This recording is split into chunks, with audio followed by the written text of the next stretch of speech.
Back overseas now, Vladimir Putin is having a hard time living up to his own media's hype.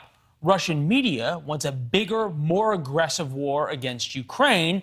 As we've seen, the Kremlin has had a hard time delivering even on what they wanted to do in the beginning. Former White House Associate Counsel, House Intelligence Committee lawyer Jamil Jaffer joins us. Good to see you as always. What do we make of the hardliners in the Kremlin? Well, you know, it's really hard to say, because what we're seeing in this Russian media and this newspaper Ria Novosti is this argument that Russia ought to do more in Ukraine, that there's a problem of Nazism in Ukraine, that it infects not just the elites and the leadership who can't be, quote unquote, re-educated, but it affects the entire population that supported them, and that the entire concept of Ukraine as a nation is invalid because it's based on this quote unquote Nazi ideology. And so what's being messaged in the Russian media, the Russian state newspapers, is we need to get more aggressive and completely wipe Ukraine off the face of the map, make it part of Russia, and reclaim land that was always quote unquote ours, that is in the sense of Russia's. At least a couple of pretty savvy Russian observers that I've talked to think that not only does this put Vladimir Putin a little bit in a box, it also opens him up potentially to either a coup or pushback from the right, from the more hawkish members of the Ukrainian or the Russian military and intelligence establishment that would have no problem either using chemical weapons or biological weapons, maybe even tactical nuclear weapons, which you know is part of Russian doctrine. What do you make of Vladimir Putin allowing this kind of talk on his own television stations?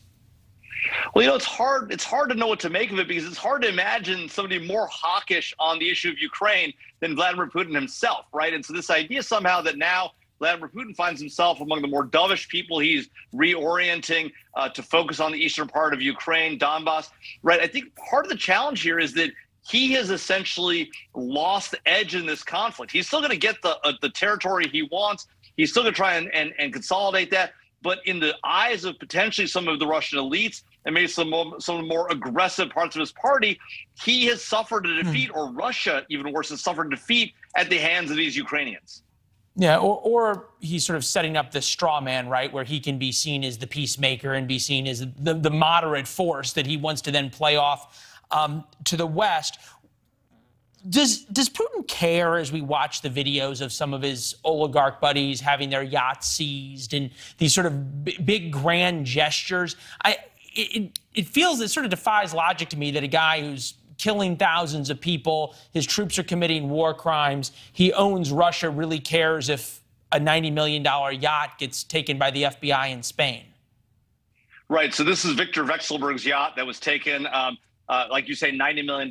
It's kind of amazing, though. A lot of these Russian oligarchs' yachts have started to be seized. The Vekselberg yacht is actually one of the smaller ones. It's 225 feet. Apparently, they've seized a 440-footer. I mean, these things are worth hundreds of millions of dollars.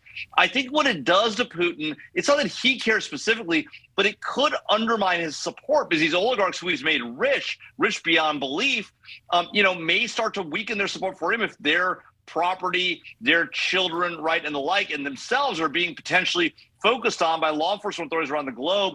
That might be something that saps his support at home amongst these very wealthy individuals that he's essentially created. Well, he's created them. He's also shown that he has the ability to destroy them.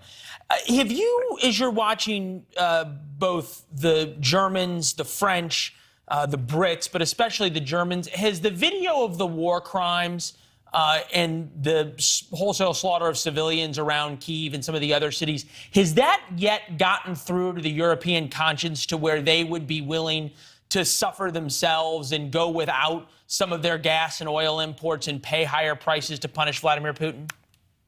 You know, it doesn't appear to have. And that's part of the challenge here, is that these really terrible scenes, everyone's sort of wringing their hands about it, but nobody wants to do anything effective about it, right? The United States, aren't willing to put military forces in, neither are European allies. It's in their heart. They should be first to go. They're not willing to do it. You know, they are supplying weapons, but that's fighting this war as a proxy war from a distance. Moreover, as you point out, they are addicted to Russian oil and gas. Now, even if they were willing to cut themselves off from it, there's not a ton of really great options, right? I mean, even the U.S.